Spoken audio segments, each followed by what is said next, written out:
who here knows the chants that we do at the beginning, at the end of each class? The Sahanavavatu. Who knows it? Who does not know it? Okay, well, we'll do call and response for the first few times. But what I heard last night was Sahanavavatu, Sahanavavatu. And my chanting teacher insisted, sit up straight, chant from the diagram, and chant like you mean it. You're not a church mouse, right? You want Bhagavan to say, to hear the prayer and say, please bless us with this teaching, etc. All right. Om Sahana Vavatu. Oh, I'll repeat. Om Sahana Vavatu. Sahanau Bhunaktu. Sahavir Yankaravavahai. Tejasvinavadhitamastu. Ma vidvishavahai. Om Shanti Shanti Shanti.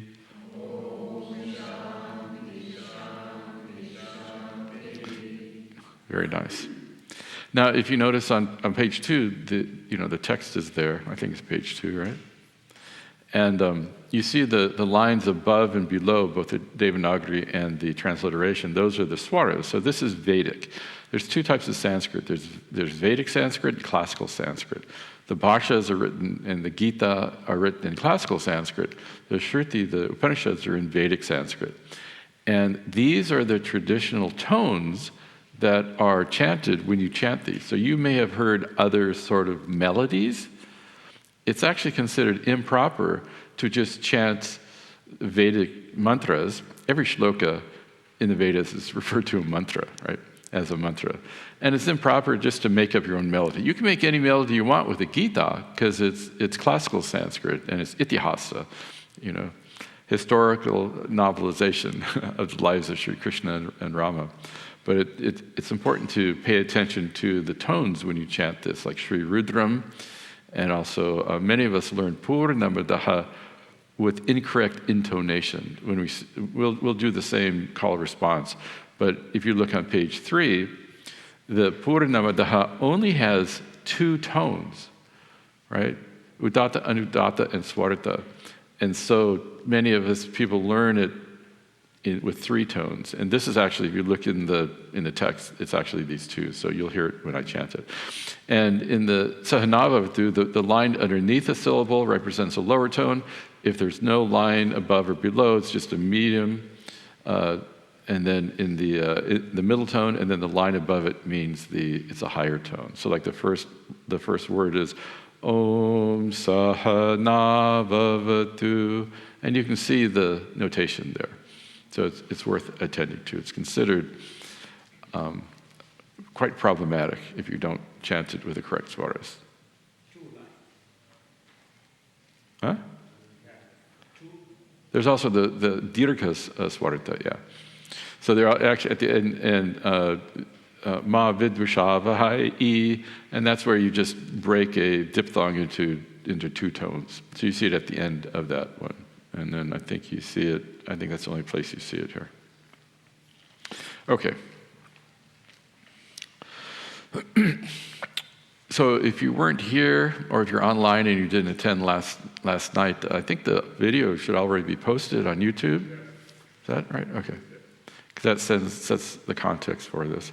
And so we're looking at the Hastamalakiyam, or Hastamalaka Stotra. Attributed to Hastamalakacharya, one of Puja Swamiji's, one of Shankaracharya's 4 main disciples. And through this text, the vision of his Atmajnanam, his self-knowledge, is expressed quite clearly.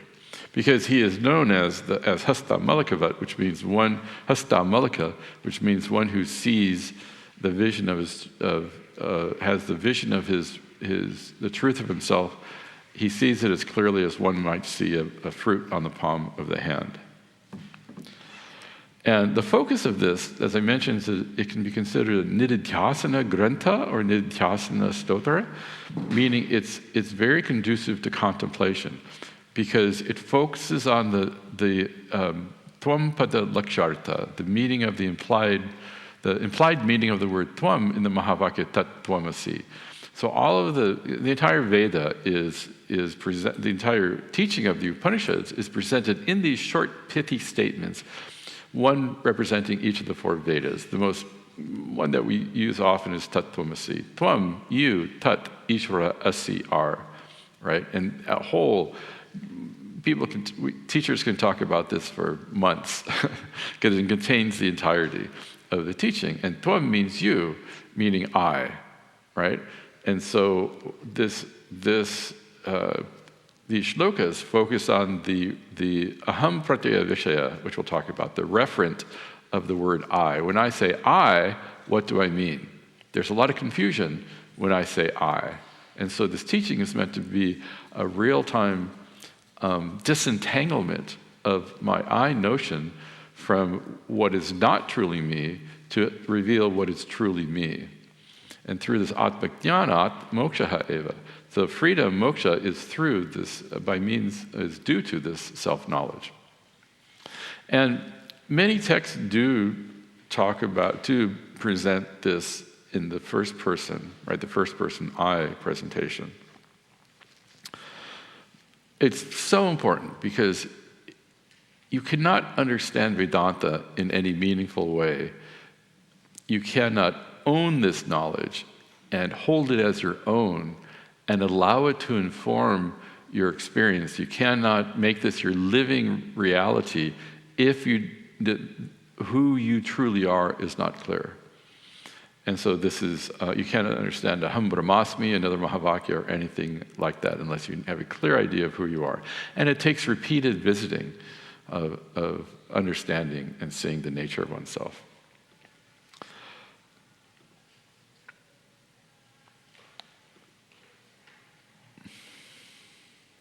We see this in other texts too, like the Kaivalya Upanishad. If you see, as I mentioned last time, the two introductory shlokas and then the main 12 shlokas come first after the Shantipatas, and then after that there's a notes section. And you'll see on the bottom page 12 a quote, a mantra from the Kaivalya Upanishad, wherein after the teaching is given, this is the student's presentation, the student's statement of his knowledge of what was just taught. So he says, Trishudham asud yad bhogyam bhokta bhogascha yad bhavet tebhyo vilakshana sakshi chinmatro ham sada shivaha.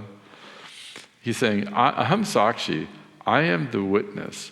I am the one who is distinct. Vilakshanaha tebhyaha. I am distinct from all manifest creation, which takes the form of bhogyam, bhokta, and bhogaha. I'm distinct from objects of knowledge, from the process of gaining or experience things, the experiencer, and the process of experiencing. Technically, this is called the triputi. Anybody heard the triputi? Yeah. So it's this triad that we live in. We call it duality. I don't know if there's such a thing as a triology, a trilogy, duality. But this is one way to summarize our experience. I am a knower. We have a process of knowing, and then there's known things. I am an experiencer, and there's a process of experiencing, and then there are experienced things. All of that abides in the world of apparent reality, of duality. And we'll be talking much more about that. But that's why he says, I am that which is vilakshanaha. I am free, distinct from all of these in the three states of experience, meaning the waking, dream, and deep sleep state. Chin matro ham sada shivaha. I am pure awareness. I am nothing but awareness, ever auspicious. Aham Shivaha. Shiva and I are one. And then we see in the Vivekachudamani on the top of page, on the next page, 13, I hope you don't mind me quoting these so much. I just find them it's such a beautiful expression of the teaching, and it's a very common style in the Bhashya, in the commentaries, where Shankaracharya will constantly be pulling quotes from various sources here. So in the same way, this is the expression of the Shishya who's just heard almost the entirety of the Vivekachudamani, the text of the Guru teaching, the Atma Anatma Viveka, the differentiation between the self and the not self. And beautiful meditative verse in and of itself. He says, Dhanyoham kritakrityoham vimuktoham bhavagrahat nityananda swarupoham purnoham tad anugrahat. So he's addressing this to his teacher. He says, Dhanyoham, I am blessed. Kritakrityoham, I have accomplished everything that needs to be accomplished. Vimuktoham, I am absolutely free. Bhavagrahat, samsarasya grahat. I am free from the grasp of samsara, from the grasp of constantly striving and seeking because I found my true nature. Nityananda swarupaha aham. My very swarupa, my true nature is timelessness and the source of all joy and love. Purnoham, I am complete. Tad anugrahat, due to your grace. That's what the student is saying to the guru. So it's common, it's very beautiful, because this is a first-person expression. First, second, and third person. This is a first-person expression. And so I would invite you to take these shlokas that are coming up to heart, to see the reality as it's unfolded, and perhaps you can leave on Sunday saying Dhanyoham kritakrityoham. Okay. So we'll look into the introductory verses here, which are on the page 4, the Upodghata Shloka in the dual here. As I mentioned, this represents a dialogue between Adi Shankaracharya and this boy who seemed a bit simple. And the first verse in these introductory shlokas present the questions that Shankaracharya has, and then the second verse is a summary of Hastamalakiyam's response. And then the rest of the 24 shlokas the 12 shlokas are an elaboration of his initial statement here. Now, these two shlokas are not part of the stotra itself, and it's not part of the commentary. These are taken from the Shankara Vijaya or Shankara Digvijaya. So this is the story of Shankaracharya's life. We find them in here.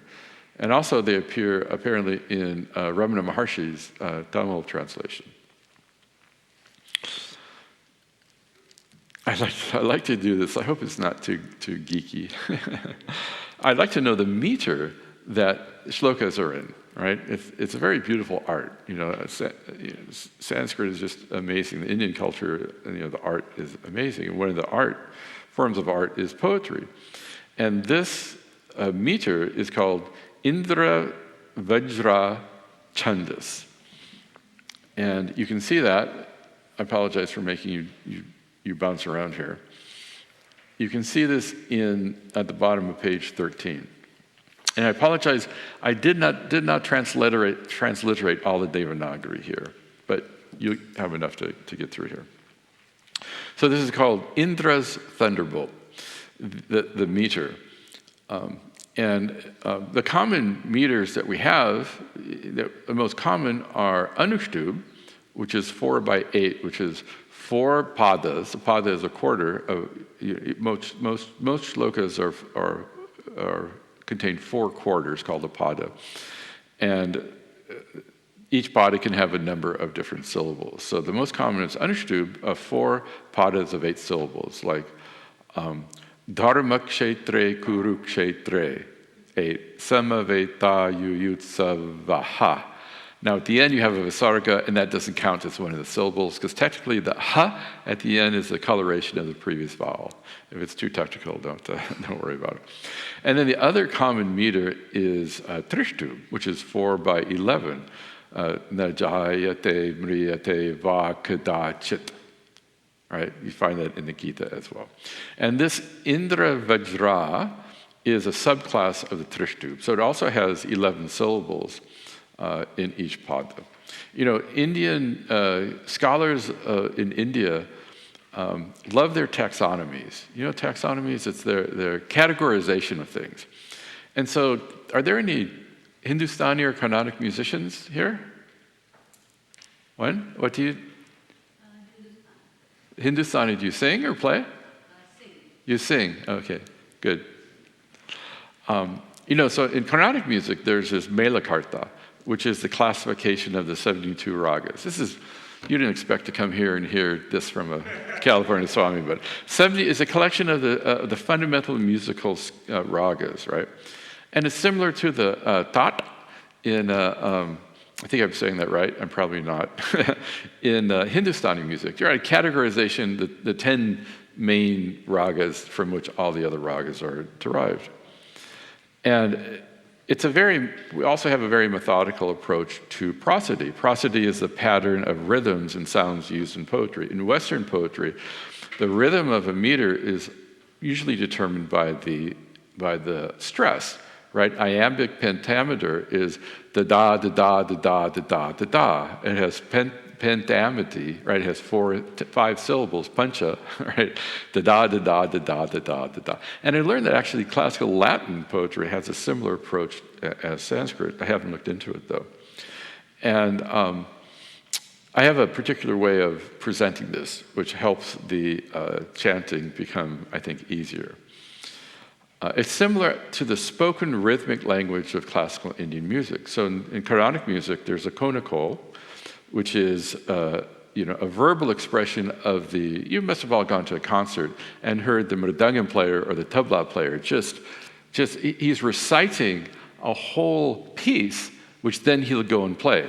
It's just an amazing talent they have, right? It's not all improvisation. A lot of it some of it is pre-composed as well. So in Hindustani, you have the padant. I'm not sure if I'm saying that right, but it's a similar recitation of the bowls of what is said. So, like in Carnatic music, is ta di tom na. That's the first thing you learn when you learn mridangam. Or in Hindustani music, right? Da din din da din da terekita da terekita da. Little T high there. And so, for some reason, I've learned a lot of odd languages. I learned American Sign Language way back when. I learned Kernighan and Ritchie's C programming language. And I learned Morse code and Sanskrit, Good luck finding a job teaching that. And I also learned Morse code, because back in the day I was a ham radio operator. And, you must have heard SOS, Save Our Ship, the distress call. It's technically ... SOS. But it's very cumbersome to say. And so what they do, they recite it like this. Did-a-dit, da-da-da, did-a-dit. Because that's how you hear it. Did-a-dit, da-da-da, did-a-dit.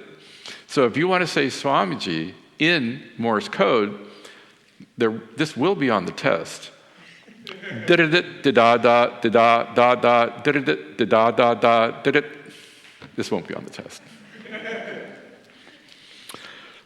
What Indian prosody, classical Sanskrit prosody does, it creates triads of the syllables in the verse, and they're given a certain letter. So you can see this, I apologize, the transliteration is there.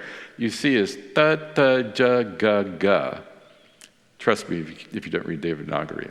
Ta ta ja ga ga. And each of those syllables represents 3 syllables in the shloka. And so ta is da da dit. The ja is di da dit. The shloka proper, the stotra proper has a simpler rhythm, but I hope you're having fun. And then the ga at the end is either da, sometimes it's dit, sometimes it's short. So the rhythm of this is ta ta ja ga ga, which means that you have two of the da da dits, and then we have the da dit, and then you have something at the end. So the rhythm is da da di da da di da di da da. You see it? Da da di da da di da di da da. All right. Now you know more than you've ever wanted to know about this. So if you just listen to me chant it, then we'll do call and response. So we're back on the first introductory shloka. Kas tvam shisho kasya kuto siganta kim namate tvam kuta agatosi etan mayoktam vadacharbhakan tvam matpritaye priti vivardhanosi. I never know what melody is going to come out of this mouth, so forgive me. So repeat after me. You all know where we are, the first shloka here? Okay. Kas tvam shisho kasya kuto siganta. Repeat. Kas tvam shisho kasya kuto siganta. Kim namate tvam kuta agatosi. Kim namate tvam kuta agatosi. Etan mayoktam vadacharbhakan tvam. Etan mayoktam vadacharbhakat tvam. Matpritaye priti vivardhanosi. Matpritaye priti vivardhanosi. You see, I stumbled on that. I said charbhakam instead of just charbhaka. Anyway, so I'm always learning. All right. So this is we should have said Shankaracharya Uvacha. Yeah, so this is Shankara, what he's saying. He says, Shishyo, O child. He addresses him as a child. So Hastamalakiyam, it said in one text he was 7, another text he was 13. I think it's probably better if he was 13 here. So he says, Kahatvam, who are you? So decades ago, I took a road trip from Lhasa down to Kathmandu. And in Kathmandu, they have these amazing folks who run these foot-pedaled sewing machines, and they can sew anything you want. And so I had him, I actually brought it, but I was too bashful to bring the shirt. I had them for, I don't know, 100 rupees or something, stitch, on the machine, one phrase that says, Kastvam. I had no idea I'd be teaching this, but kahatvam, meaning who are you? And the next phrase I had was, Aham Brahma Kastvam, which means, I am Brahman, who are you? What an audacious thing to put on a shirt. I never wore it. I never had the audacity to actually wear it. But I still have it, And so this was Shankaracharya's first question, kahatvam. Now we'd say, Bhavataha namakim, maybe. Maybe you wouldn't say that to a child. If anybody spoken Sanskrit? Okay. Good, so you don't know how incorrectly I might be saying things. So he says, who are you? And, the boy doesn't answer. Shankara tries to prompt him with a series of questions. Kasyatvam, of whom are you? Meaning, whose child are you? Who are your parents? Even though he knew that, he was prompting him. Kutaha asiganta. I imagine the boy looking around, and he's saying, where are you going? Or where's your mind wandering to? This is kind of my own interpretation. Kim te nama. Kim tava nama. Te means tava here. What is your name? Right? Bhavataha nama kim. Tvam kutaha agataha asi. From where do you come? And you can read this in a mundane fashion, or you can understand this as cosmic questions. Where did you come from? Whose are you? To whom, kasya, to what do you belong? You can read it in several ways. Arbhaka, oh little boy, sambodhana. Priti vivardhanaha asi. You are one who has kindled my affection. right? So he's saying something sweet to this boy. I'm asking you question after question, but you're not answering me. Can't you hear my questions? Why can't you answer me? Mat pritaye, for the sake of my satisfaction, to satisfy my curiosity, etat maya uktam vadacha tvam. Or tell me, you, tvam, vada, say, etat uktam maya, that which was asked by me, that which was said by me. So that's his interrogation, his gentle interrogation of the child. And this is Hastamalaka's reply. Repeat once after me. Hastamalaka uvacha, Hastamalaka uvacha, naham manushyo nacha deva yakshao, naham manushyo nacha deva yakshao, na brahmana kshatriya vaishya shutraha, brahmana kshatriya vaishya shutraha, na brahmachari na grahi vanastaha,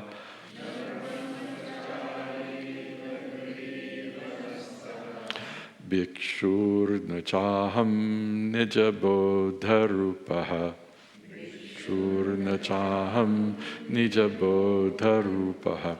The style that Puja Swamiji taught in chanting Gita is that we resolve the sandhi at the end of each line. So you see it said vanasto, but because it's in the middle of the verse, we pause there. The sto is actually staha, but when in that context, the staha turns to sto. So you hear us when we chant Gita. Some people just chant the whole line through. Puja Swamiji taught us to resolve the euphonic combination. You know, when sounds come together, when words come together, the sounds change. You know, so actually when you chant Om Shanti, you see written Om Shanti, Shantihi, you know, you see the H with a dot under it, or the Visarga, that should actually be transformed into the Sha that comes next. So if you break the words up, you can say Shantihi, Shantihi, Shantihi, but when the first two are when they're put together, you're not saying Shanti, Shanti, you're saying Shantish, Shantish. And because there's a conjunct consonant there, you pause. So when you hear me chant, I say Shantish, Shantish, Shantihi. And at the end you go ihi, right? Because each syllable, each letter has its own duration. So anyway, that's a little, if you chant, that's an important thing to understand. Like in English, if you say tennis shoe or dress shoe, it's very hard to say dress shoe. So many people will say dress shoe, right? The sakara turns into a shakara, the S turns into a sha. It's as if you're saying dress shoe. And that's kind of just how people talk. And here we would write it in English, dress shoe, but may pronounce it tennis shoe or dress shoe. In Sanskrit, you actually write out that change. And each consonant has to be, each duration of the consonants and the vowels has to be honored, right? So here, I may say, let's go to dinner, let's go to supper. But I hear Indians saying, let's go to dinner, let's go to supper. That's beautiful because do you say that? Do you say dinner or dinner? I don't know. I hear people saying that. And that you honor the two consonants that are together. And the length of the vowel and the presence of conjunct consonant is what makes the rhythm of these. So we have the rhythm is a function of the lagava and gaurava of each syllable, the heaviness and the lightness. And there's reasons why, you know, a syllable with a long vowel is a guru akshara, is a heavy vowel, a heavy syllable. So anyways, there's light syllables and heavy syllables, and that's what creates the rhythm. So this is why we said naham manushyo. You can get the rhythm of it because of the heaviness or the lightness of the syllable. So this is Hastamalaka's statement. Hastamalaka uvacha. Hastamalakiyam said, Naham manushaha, na aham manushaha. I am not a man or a boy. I'm not a human being. In other words, he's saying, I was never incarnated. You can say the same thing if you understand who you are. Listen to Sri Krishna. Najayate mriyate va kadachita nayam bhutva bhavata va nubhuyaha in chapter 2. He says, Atma, meaning you, were never born and you never die. If you can, as Californians say, if you can get your head around that, if you can grok that, anybody know what grok means? No, if you can, it comes from science fiction literature. If you can understand that, I was never born, what do you mean? That's an invitation for what? For vichara. What do you mean I was never born? Well, we'll be talking about that, right? And so he was saying, I was never incarnate, right? Nacha deva yaksha. I am not a deva nor a yaksha. A yaksha is some semi-divine being, described as sometimes as attendants of Kubera, guarding his riches and whatnot. Na brahmana kshatriya vaishya shudraha. So oftentimes, Vaidika dharma is traditional, societal, a description of a person's place in life and place in society is called varnashrama dharma. So there are the varnas and the ashramas. Ashramas are the stages of life, and the varnas are where you sit in the socioeconomic structure of a society. And so traditionally there's brahmanas, kshatriyas, vaishyas, and shudras. And so brahmanas you can consider, we have to sort of reinterpret for modern times. Some people take this prescriptively, that this is how society should be. It tends to be a rigid form of thinking. I like to think of it as more descriptive. We see this as how different sort of lifestyles that people have in different jobs, let's say. So brahmanas you can think of as the intelligentsia, college professors or the priests, let's say. Because back then the traditional education was of the Vedas. The boys would go to the Veda Pathashalas to learn the chanting of the Vedas, and then oftentimes your role as in society was a function of what your father did. If your father was a farmer, there was a very good chance that you'd be a farmer. If your father was a Brahmin, was a priest, there's a very good chance you'd learn to chant and you'd become a priest, etc. Now we have more social mobility. So there's more choices here. And it's a blessing and a curse. What is Swadharma? I have people, the struggle of anybody from 15 to 25 or more says, what do I want, maybe not 25, what do I want to be when I grow up? It's only in Indian society that a 40-year-old can be referred to as a youngster, as I heard at dinner, sometime, or a boy. A boy of 25 years old. Okay. But what do I want to be when I grow up? Back then it was pretty clear. There wasn't a lot of choice. Now, it's a challenge, right? So anyway, so he's saying, I'm not a Brahmana. It's already very curious. When I hear Brahmin, so that's why I said it. There was one radio announcer who says, hi, my name is Lakshmi. So he's Lakshmi. But she said it, so anyway. I'm not a Kshatriya. Kshatriya are the politicians and military folks. They were the same, right? The rulers, the kings, and the military were sort of one entity. So the military-industrial complex and the political leaders would collectively be called Kshatriyas. Vaishyas are the business folks, business people, and the farmers. And then Shudras are the manual laborers or computer programmers, some people say. Do the grunt work. And then he says, so I'm not a member of any of those. Because those are a function of your incarnation. He just said, I'm not incarnated. I am none of those. I mean, his father was a Brahmana, but he didn't identify as that. All things being equal, he may have served the function. He may have joined that occupation, but internally he knew that he belonged to no particular ashrama of life, stage or varna.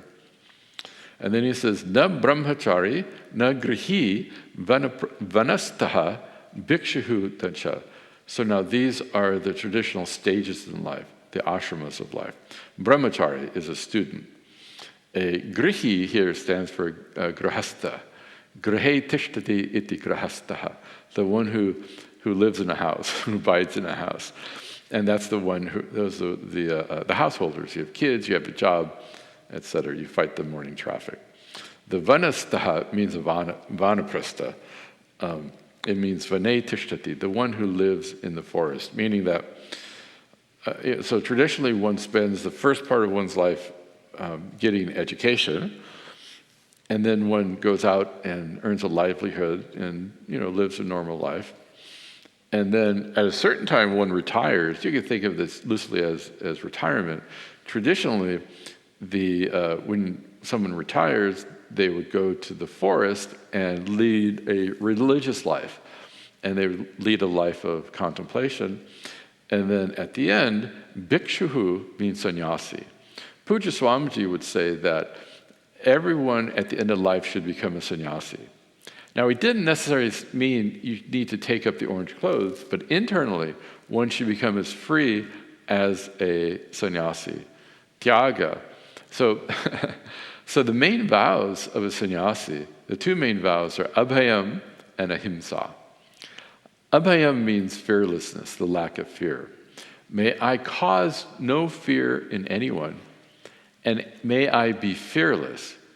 Because the Shruti says, the scripture says, fear is caused by the presence of another. And there's only one Advayatma. It's not talking about me. There is only one Advayatma. But there's only one self. There's no other. If you look, the vision here is that there's only one reality, which manifests as countless jivas. And these shlokas do a wonderful job of expressing that. Right? And so may I cause no fear, and may I be fearless. May I practice that meditation. And ahimsa. Himsa means injury or cruelty. Ahimsa, the nunge, the prefix, has 6 different meanings. The most appropriate in this context, it means either abhava or viroti. So it means himsayaha abhavaha or himsayaha viroti. It means either the absence of himsa, injury, or the opposite. I like presenting it this way. I've never heard anybody else talk about it this way, but it makes perfect sense. The absence of injury, that's how it's usually stated. May I hurt no living creature, right? Financially, interpersonally, verbally, physically, right? May I be absolutely harmless, right? And the domain of harmlessness is not other people, but oneself. We are usually our worst critic. We're like these mahadandis. Dandi is some sadhus carry a danda, a stick. And we have these internalized super egos. Maybe mom had a lot to say about us when we were growing up. And we constantly beat ourselves up with this internal critic. Internal critique is okay. We want to critique ourselves because that's how we can be alert and grow. But this inner critic is sometimes ruthless. So may I cause no injury to myself at any level, right? May I eat healthily, etc., etc. May I attend to what needs to be attended to. And then as himsa virodhi, as the opposite of himsa, what's the opposite of himsa? Daya, compassion. So it's not just the restraint, but it's the active expression of compassion. Puja Swamiji would say, compassion is the active expression of one's ananda swarupatvam. The true nature of one is absolute wholeness, and one who knows oneself has no agenda with the world, because the world does not define my happiness, right? It's only when I feel small and wanting, because I judge myself by the obtaining condition of my body and mind, do I feel I feel that the world needs to fulfill me. And so we'll be talking about this a bit later, but we have an agenda with the world. We divide the world into 2 things.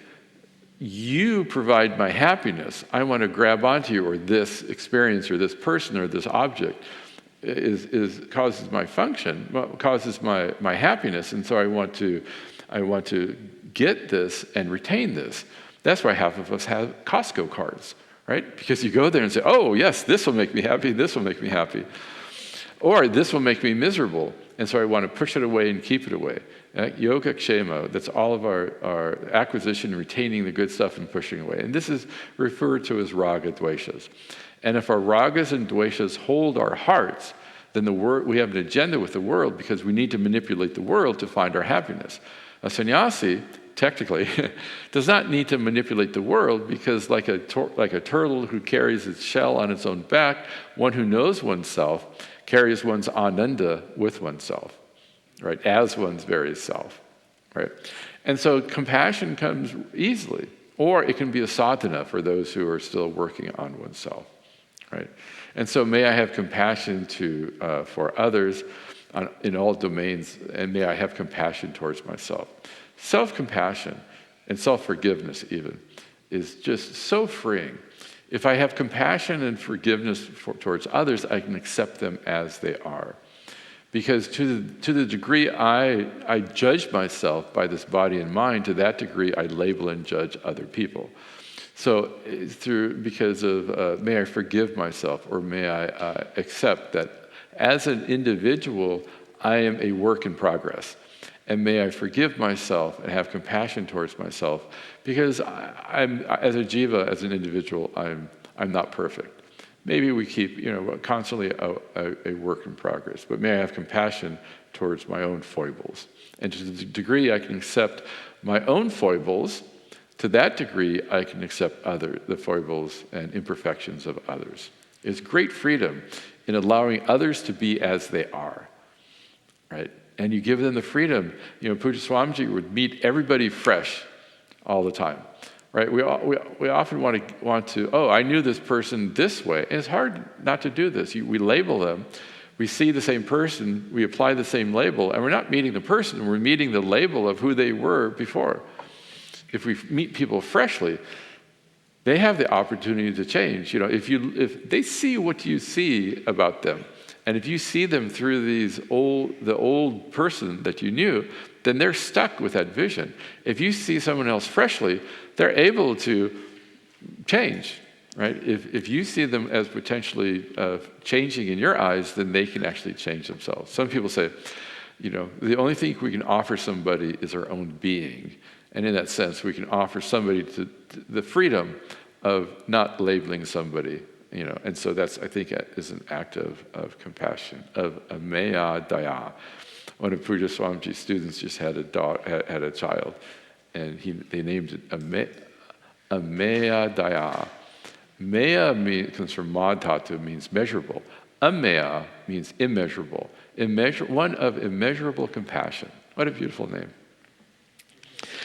Anyway, I am not na brahmachari, na grihi, na vanastaha, na bhikshu. Actually, each Veda, there's 4 Vedas, and each Veda is actually, generally the Vedas are, the revealed scripture. And they're divided into 2 sections, the Karmakanda and the Jnanakanda. The Karmakanda has to do with action, what I can do in this world to make my experience here, and if there's a hereafter, in the hereafter more enjoyable. And then there's the Jnanakanda, which is the smaller portion, which is the Upanishads, which is where the wisdom and the teaching resides. And in each Veda of the 4 Vedas have 4 parts. The Samhita, the Brahmana, the Aranikas, and the Upanishads. And they correspond as the focus of each of these ashramas. So they say that for the brahmachari who's learning to recite the Vedas, his focus is on the samhita, or the riks, the actual mantras themselves, because they're memorizing them. Have you seen how they memorize the Vedas? It's just astonishing. They take it syllable by syllable, but they have these algorithms so that they go, there's several algorithms where they go 3 syllables forward and 2 back, and then 5 forward and 3 back. I forget exactly what they are. But that's how they can chant for hours and hours and hours, and this is how this tradition is orally passed down. So a brahmachari who's traditionally learning in a patashala, this focus is on the mantras themselves. A grihi or grihastha is the one who uses those for rituals, right? And so the Brahmanas is basically a section of the Vedas that describe how to use these mantras very generally. Use these mantras in a ritual. The Vanastaha or the Vanaprasthas, they are leading generally a retired meditative, contemplative life. And their focus, theoretically, generally, this is part of the taxonomy and all that, is the Aranyakas. Aranyaka means forest books. So it's for those folks who are living in the forest, retired folks. And basically they contain a number of upasanas, of certain meditations that are often an internalization of the rituals that one did as a grihastha. And then for bhikshus, bhikshu means a wandering mendicant, meaning sannyasi, their focus is the Upanishads because they want to gain this wisdom. Every marriage in traditional Hindu society has an exit strategy. It's called sannyasa, right? It's not necessary, but it's there. But if one wants to take sannyasa, one must ask either one's wife or one's mother or one's wife or one's husband. One must get permission for this. I know Pujya Swamiji held off giving this one amazing teacher and woman sannyasa for a long time because there are family obligations and she couldn't get that permission. It's very beautiful because it can be very stressful to have your son or daughter all of a sudden just not be available to fulfill the normal obligations of helping people come to the United States and live a comfortable life. Or whatever, the obligations of a son or a daughter. But even Shankaracharya did the Shraddha. Don't confuse Shraddha with Shraddha. Shraddha we talked about yesterday, Shraddha are the death ceremonies. And even Shankaracharya came back and did the Shraddha ceremonies for his mother. Okay, so he said, I belong to no varna, no ashrama. Aham nija bodha rupaha. Rupaha means swarupaha here. I am the nature of innate awareness. Nija means relating to oneself or innate. And if it's innate, something that is one's swarupa or innate, then it's ever present. So nija bodha means chaitanya, awareness. So I am one whose swarupa is innate awareness. Many teachers within the tradition use the word consciousness. I deliberately use the word awareness because I read an article in Scientific American, and it said very clearly, consciousness is what you think, is what you experience. And when we talk about chaitanya, or chit, which is the swarupa, the very nature of the self, we're not talking about stuff you think or experience. That is called manasa vyaparaha. That is called the activities of the mind. When they say, can you put, people ask, will we ever be able to put our consciousness in a computer? All they're saying is, will you be able to extract our mental algorithms, put it within some large language model or some algorithms, and put those in a computer program so that it can as though think the way you would think? That's not what we're talking about when we're talking about Atma Chaitanya. There's going to be no person there. It can be a semblance of a person of your previous thinking processes, but there's no person there without the Chaitanya. And so I choose to use the word awareness. It depends if you understand it, awareness is different than the mental and mental, emotional activities, then you're fine. But I found it very confusing to some people. If I'm awareness, if I'm consciousness, science doesn't know what consciousness is, let alone awareness. So I use that term deliberately awareness. And there's for another reason, which I'll talk about later. And so after this, Hastamalakiyam proceeds to spontaneously, the story goes, spontaneously compose the following 12 shlokas. And his mother was dumbfounded, Shankaracharya was dumbfounded. He was so impressed, Shankaracharya, that he gave the boy the name Hastamalakiyam. I don't know what his previous name was. And he said that this is a Mahatma incarnate. He should come with me and be a sannyasi. And so he did. And so, very interestingly, usually the shishya will write a commentary on something that the guru wrote, right? It's the student would be writing a commentary on something that a previous teacher or their own teacher has written.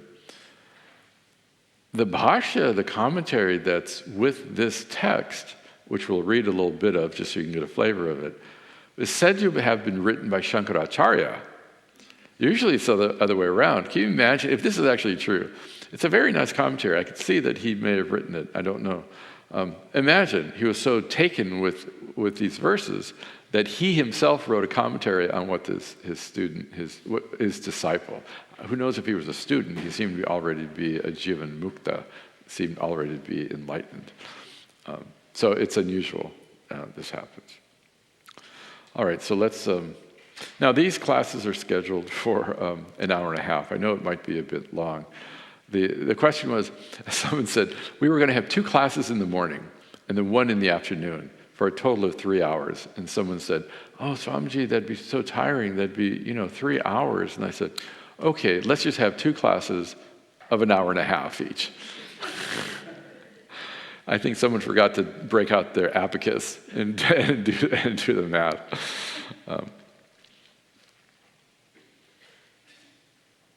All right, so let's look at this next section here. So I will be reading a bit from the introduction from 14 here. Because the question is, there's a lot of... If we have an infinite runway to teach on an infinite time scale, we would do some sort of vichara before we get to some inquiry analysis of what we're doing in life and how well is that working for us. It's not really part of the text, but the introduction, and there's other sorts of inquiry that we use to set the context of why this is important and why we care about a text like this. Right? So without that context, it's like, oh, we're talking about samatma. Right? And when I looked into Shankaracharya's introduction on page 14, I just took some excerpts, so you see the dot. I left a lot of things out.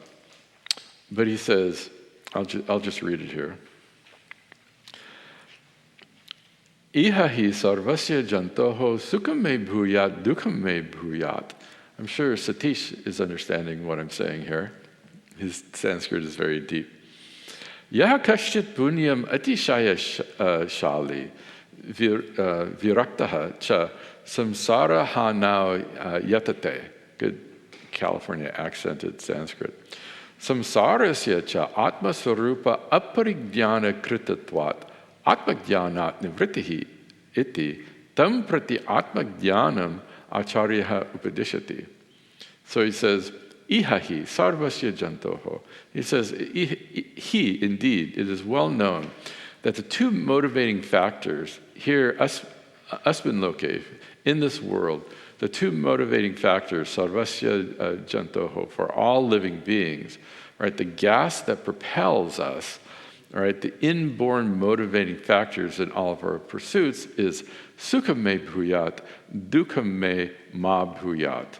It takes a form of, may there be happiness for me, and may I experience no suffering. And so, based on ourselves, we'll talk about the nature of ignorance as we proceed here. But based on our misunderstanding of ourselves, I find myself wanting, and therefore I want, right? I find myself incomplete, insecure, away from happiness, away from the sacred, all of which is rubbish. You're not inherently insecure. You are the most secure thing there is. All source of happiness is your true nature, right? And there's nothing separate from the sacred. But we feel ourselves to be different. And therefore, we have pursuits in the world, right? We're constantly looking for that which will fill the heart, the hole in our heart.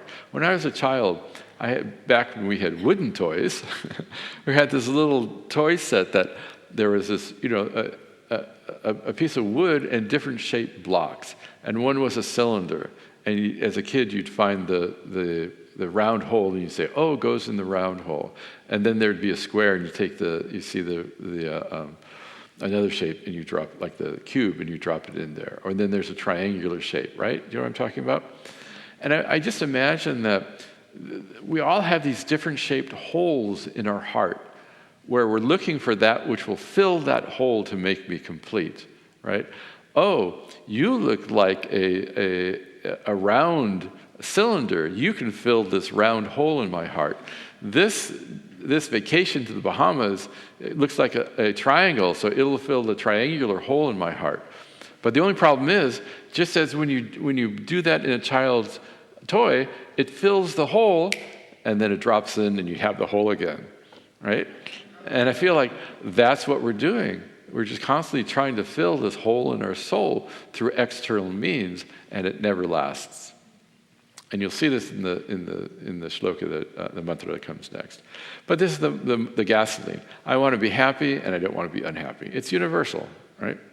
And so he says, Yaha kashit punyam atishaya shali. Someone who is blessed with an abundance of punya, an abundance of grace. Someone who is blessed with a thinking mind, who has some viveka shakti, who has some discriminative ability to discriminate about what's worthwhile in life and what they're doing in life to seek happiness and how well that's actually working for them.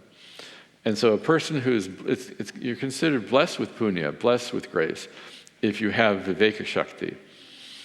There's three types of viveka. Viveka is often translated as discrimination, but discrimination, it has a bad rap, right? Gender discrimination, racial discrimination, etc. Really, you can think of viveka as a discriminative discernment. And it's actually threefold. We have the inborn viveka shakti. I think every child should be raised with a wariness towards commercialism. Many people don't have the viveka shakti to know when you're being sold to, even in the spiritual world. Once you become a mumukshu, once you become a spiritual seeker, you can become the victim of all the snake oil salesmen posing as sadhus or whatnot, right? But people don't think, oh, this is new and improved, now with more. Now with more than what, right? And so to have a little bit of not cynicism, but a little bit of caution when it comes to, a thoughtfulness about what you're being sold. And the world is always telling us who we are and how to gain happiness. The commercials, television commercials are really not made for the sake of the art itself in general. They are just delivery vehicles for commercials, right? Just like a masala dosa, in my mind, is simply a delivery vehicle for a coconut chutney.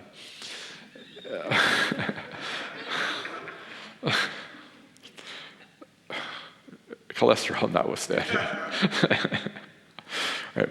So to have some discretion, to have some alertness to that. So viveka is threefold. We're born with some viveka shakti. So someone who has the power of discriminative discernment is considered blessed. And then there's viveka vyapara. We take that discriminative ability and we activate it, and it's the operation of operationalizing that viveka. And then the knowledge that comes from the operationalization of that Viveka Shakti is called Viveka Jnanam, discriminative knowledge. Right? I think that's a better way to talk about this. And the domain to which we apply this Viveka Shakti to is a number of them. Right? We want to be Vivekis are those who have Viveka. Right. So we apply it. What do we analyze? Dharma, adharma, viveka. We want to know what is dharma and what is adharma. And this is why Sri Krishna says, yoga karma sukhaushalam, which is part of karma yoga. Yoga is expertise in action. Yoga karmasu, in action, expertise in action. Many people say it. I was riding in a car with a Swami from a different tradition, and he was extolling the virtues of somebody. And he quoted that because this person was such a wonderful, I forget what domain he was, such an expert in some area. And Puja Swamiji would always say, well, if someone is an expert bank robber, does that make them a karma yogi? No. In what area does one want to become an expert in? One wants to become an expert in what is dharma and what is adharma. The Shruti says, ahimsa paramo dharmaha. The highest dharma is ahimsa. And in the Mahabharata, you can find long passages about ahimsa is the greatest tapas, the greatest dhanam, the greatest sadhana, the greatest... so it's quite extolled. And the Jains take this quite seriously, and that is right the cornerstone of their tradition. Whenever I travel, I order a Jain meal, because they're usually vegan. And they don't eat root vegetables, because you have to kill the vegetable to eat it. So it's a very sensitive idea. And Puja Swamiji would say, you just take one of these values, and you focus on it, and all the other values will come. So one who we apply this Viveka Shakti to what is dharma and what is adharma, right? Because we want to choose dharma over adharma. And choosing dharma over adharma is a tapas. Tap means to burn. Tapas means the heat caused by the friction between what I want and what I choose or know I should do. Right? So tapas is not, or tapasya, tapas, same thing. It's not, you don't have to stand in vrikshasana on one foot in the Ganga with your hands above your head chanting, or you don't have to sit in the middle of 4 fires in the midday sun. That's a traditional romantic image of tapas. When we were here studying, many of us would practice maunam, silence one day a week. For some, that's a great tapas, because for some people, they're convinced that everybody needs to hear everything that comes to mind. And the inclination, the impulse is to say, and then you catch yourself, right? I really want to say this. This person could really value by my input. Silence, right? Or fasting once a day, once a week. It's a good discipline, right? It reframes your relationship with the world. And choosing dharma over adharma is a tapas. Because if you have a value for ahimsa, but you're in the habit of pulling into the arches where they sell dead cow burgers, and you now have ahimsa, have a value for ahimsa, your natural inclination on the way home might be to pull in and buy one of those dead cow burgers. And it's a real struggle if you're working with this, because you choose. You want your values live in the buddhi. In the Kathopanishad, they have the imagery of the chariot, and the Sarati, the charioteer, is meant to be the wise charioteer who has the hands on the reins, on the manas, which then control the mind, which then controls the senses, which then keeps you on the road properly, right? And so if you have an internalized value, or working on internalizing that value for ahimsa, you may have to grip the steering wheel at 10 and 2 o'clock and keep it straight on the road. And that's the friction. That's the tapas, because it's contrary to maybe what you even want or what you desire. And after a while, with that practice, it becomes natural. You wouldn't even think about going and eating there anymore if you have that value for not hurting animals. In Santa Cruz, there was a restaurant called McDharma's, like McDonald's, and they were sued by McDonald's, and so they had to change the name. I think now it's just Dharma's, right? Anyway. So this Viveka Shakti, we apply it to what is Dharma and what is Adharma. What is the Atma and Atma Viveka, which we'll talk about. What is the self and what is the not self?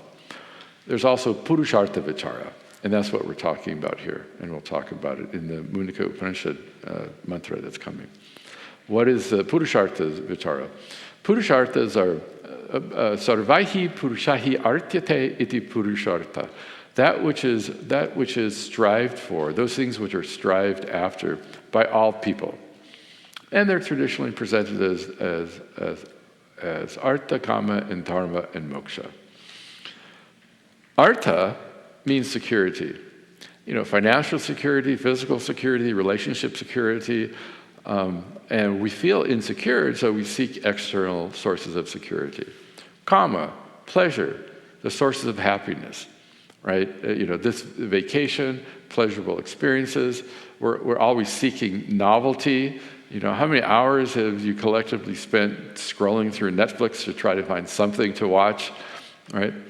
And dharma here it can mean justice, but here it means punya, because the model is if you perform dharma, acts of compassion and generosity, you gain these cosmic brownie points called, anybody know what a brownie point is?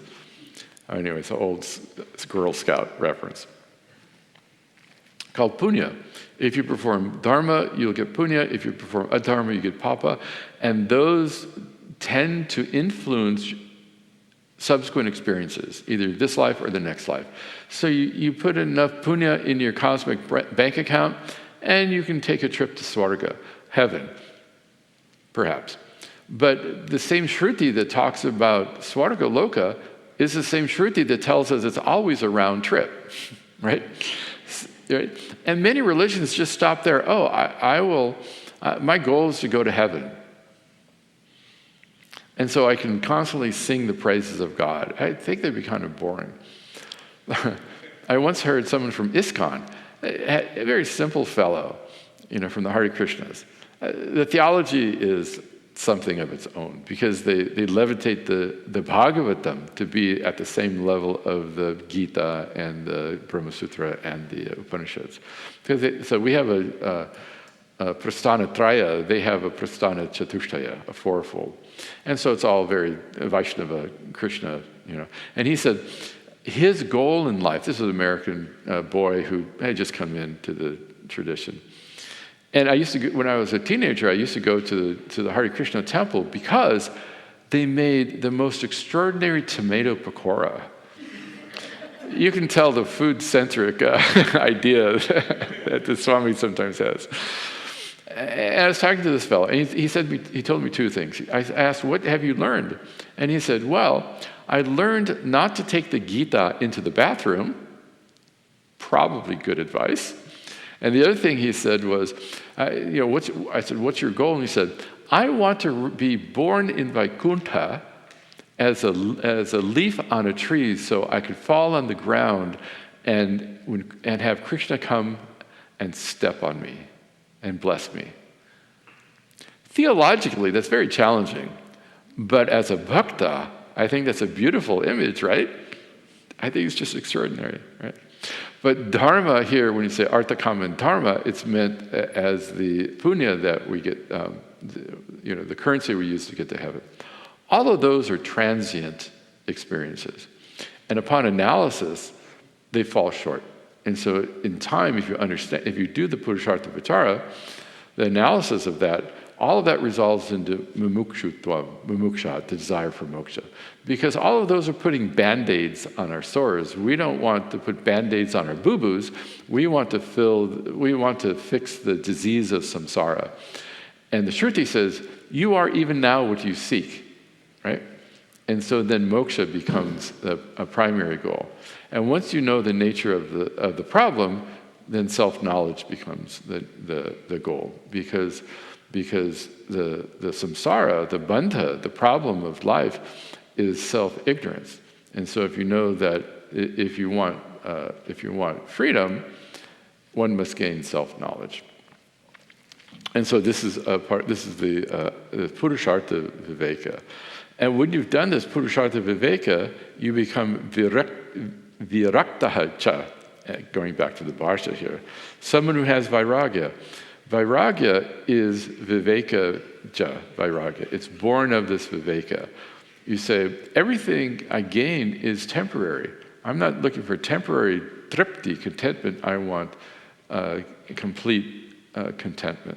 I don't seek for the sake of seeking. I seek for the sake of resolving the seeker, right?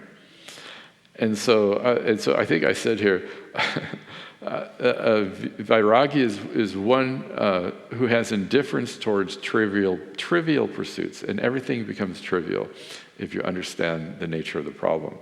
And so he samsara hanau yatate. He endeavors to attain the cessation of samsara. The samsara is the struggle, the suffering due to self-ignorance. Oftentimes, samsara is traditionally presented as punarapi jananam, punarapi maranam, punarapi janani jatare shayanam in the Bhajagovindam, right? Constant birth, constant death, constant living in the womb. The Vishnu Purana, I don't know if there's been many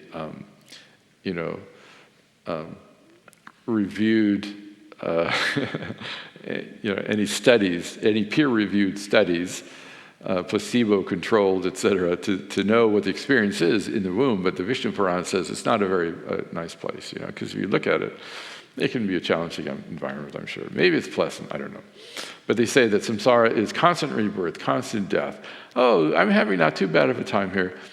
Who knows what's going to be next? I imagine a cockroach has a challenging lifestyle.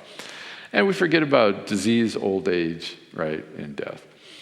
But we're not too worried really here. We're more concerned about the suffering here. And so Swarga, heaven going it'll take care of itself if there is such a thing. We're interested in jivan mukti, in liberation right here and right now. And so Pujya Swamiji would translate samsara as a life of becoming, a life of trying to become happy, a life of trying to become fulfilled, a life of trying to become complete, right? And all trying falls short. And so he says, go away, Siri. Okay. I got to turn that off. Samsarasya cha atmasvarupa aparignana kritatvat. Knowing that samsara is caused by failure to recognize the truth of oneself, one seeks the sensation of samsara. So the short version of this, jnanat moksha eva. Through self-knowledge comes moksha. And so by self-ignorance, the cause of samsara, and samsarasya atmajnana nivrittihi iti. The sensation of samsara is due to atmajnana, is due to its the very nature. Because the nature, we're seeking happiness. Your swarupa, your very nature is happiness. How do I know that? How do I know that my very nature is ananda swarupa? We say sat chit ananda is the nature of the self. We'll be talking a lot about sat and chit. But ananda is problematically translated as bliss.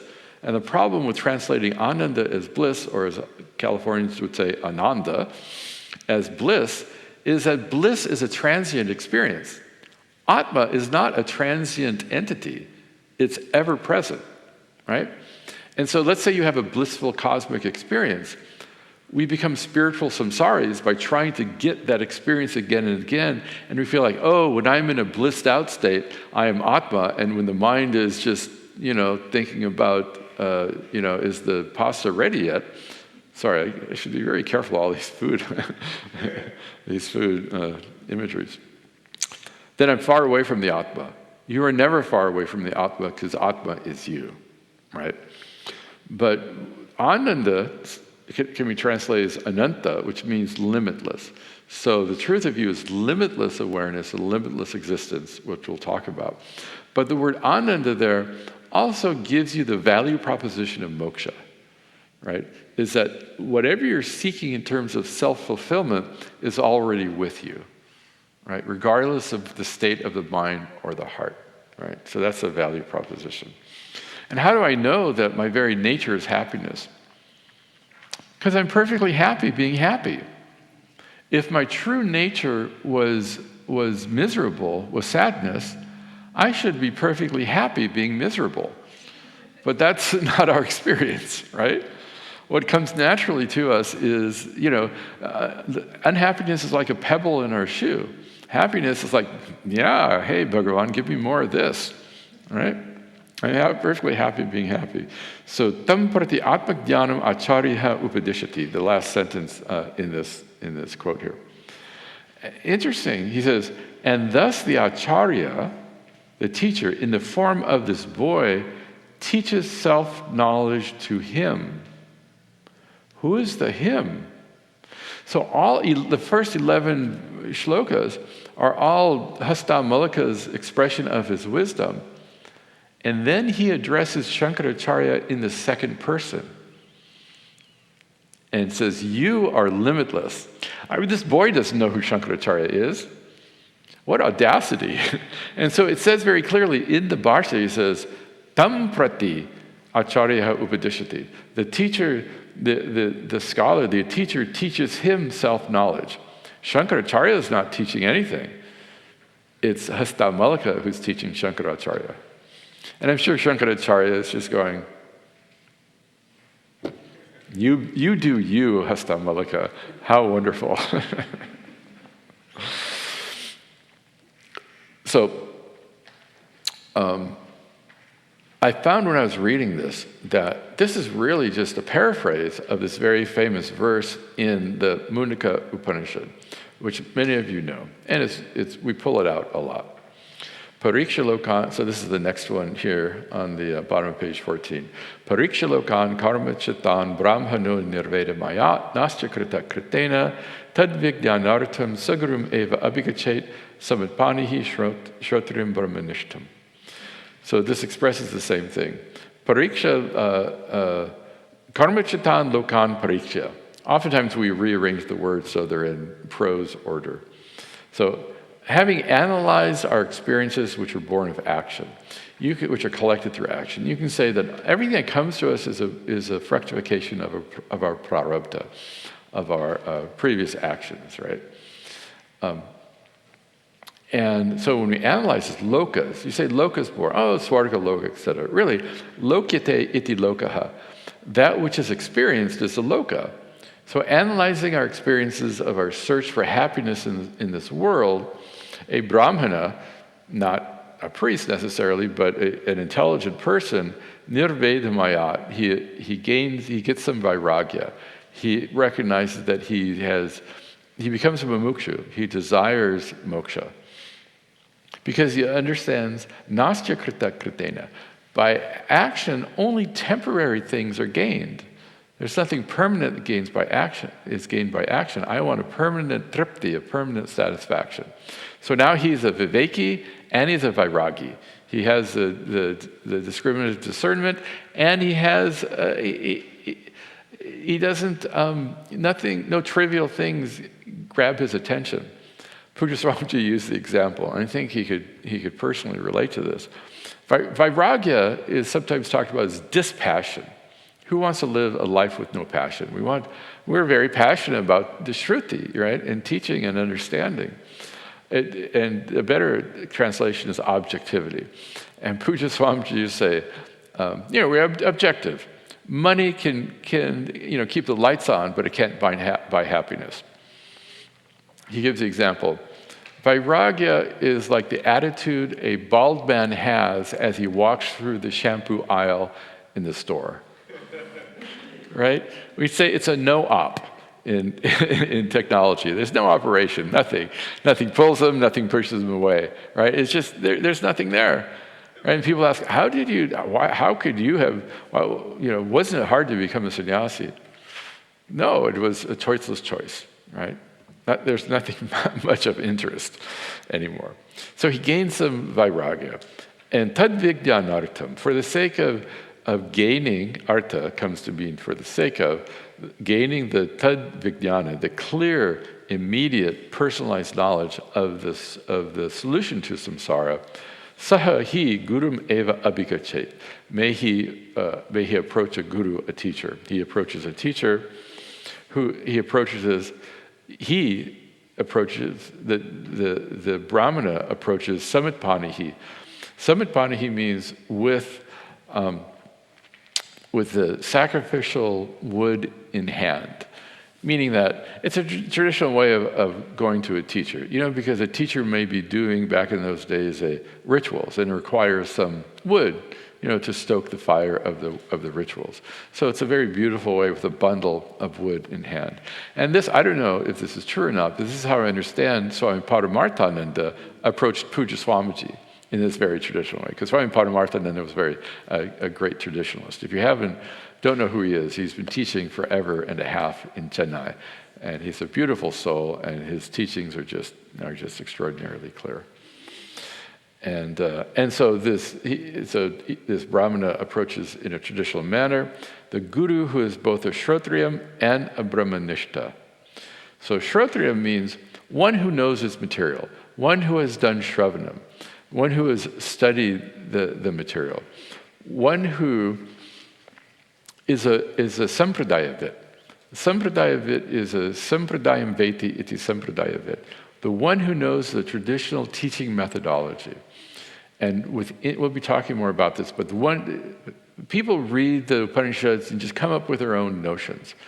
There are a number of traditional prakriyas, of teaching methodologies, of methods of unfoldment, which are meant to lead the shishya, the student, from where they are to an understanding. And Shankaracharya says, he pulls no punches, he says, someone should avoid an asampradayavit, someone who does not know the traditional teaching and teaching methodologies, avoid them as if they were a fool. That was his opinion, because people just make stuff up.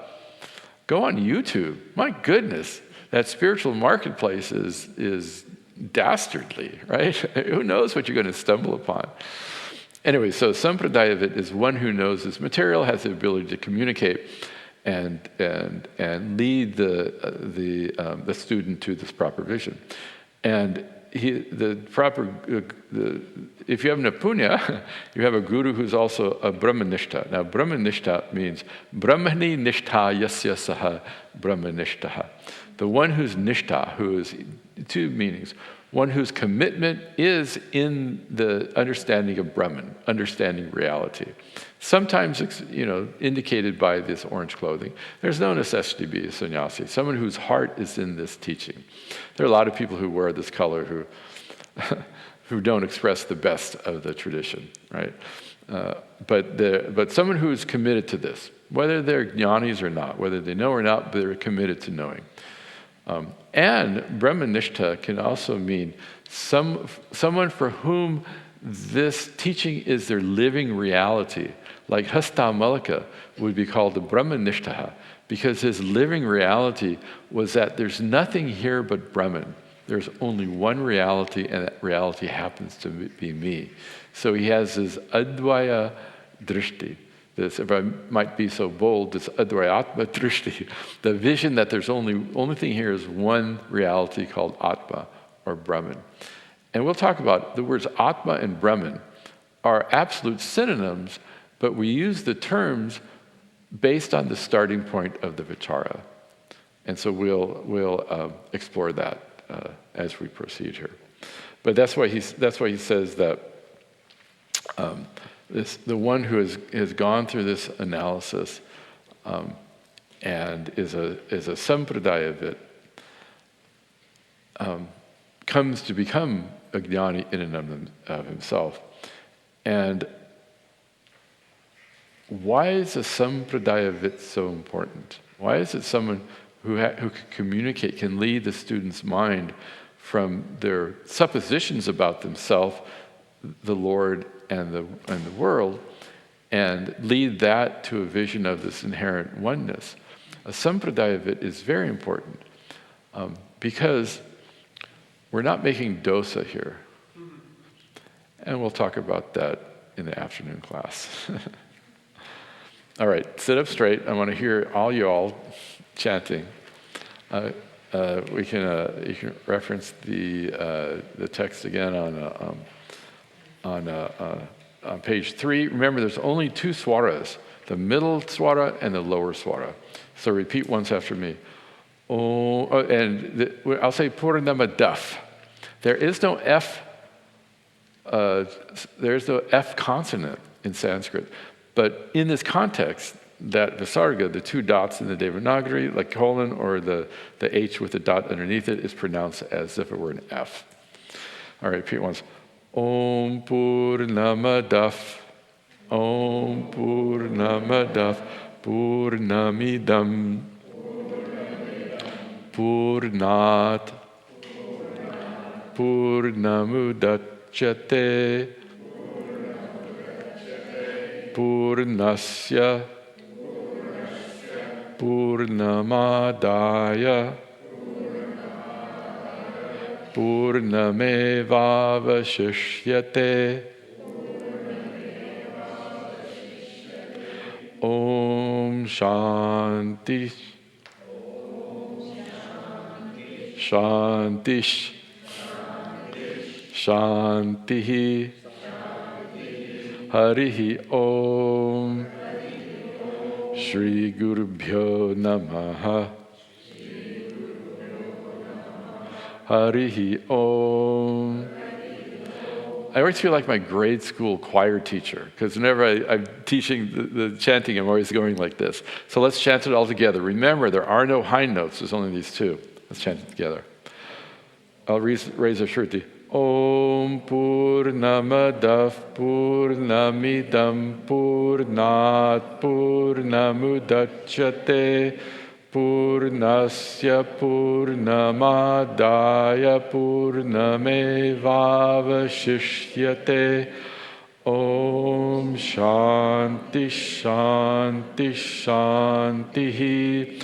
Harihi Om. Shri Gurubhyo Namaha. Harihi Om. One more time.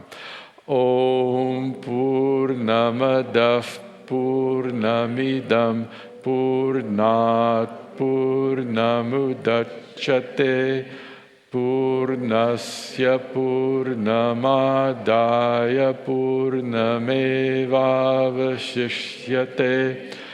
Om Shanti Shanti Shantihi. Harihi Om. Shri Gurubhyo Namaha. Harihi Om. So it's only on the Harihi Om that you take the upper one. Bahut Sundar hai.